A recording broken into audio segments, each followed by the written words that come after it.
لو عندك صور وفيديوهات 4K عندك على الايفون وعايز تنقلهم على الماك بوك او على اي حاجه، ما تنقلش باير دروب.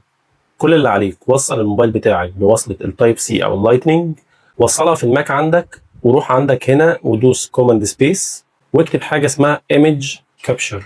هيفتح معاك بالشكل ده كل الفيديوز. هتسلكت كل اللي انت عايز تنقله. انا هنا عايز انقل كل دول، وهنا بتحدد الباث اللي انت عايز تنقل ليه. هتدوس هنا، كل الفولدرات موجوده، ممكن تدوس اذر وتحدد فولدر تاني. وكل اللي عليك هتعمل داونلود اول، هينزل كل الجاليري اللي عندك. داونلود بس هتنزل اللي انت عملت له تحديد. دوس داونلود وشوف السرعه اللي بينقل بيها. طبعا الفيديوهات دي 4K، فبالاير دروب خدت وقت طويل جدا، ولو نقلتها على فلاشه برضو خدت وقت طويل. اما الطريقه دي سريعه جدا. انا لسه مبقب تقريبا بتاع حوالي 6000 صوره بالطريقه دي. بس كده. لو الفيديو عجبك تابعني على التيك توك، ولو انت على اليوتيوب اعمل اشتراك وفعل الجرس واعمل لايك. عايز اوصل الفيديو ده 50000 لايك. بس كده. صلى على النبي.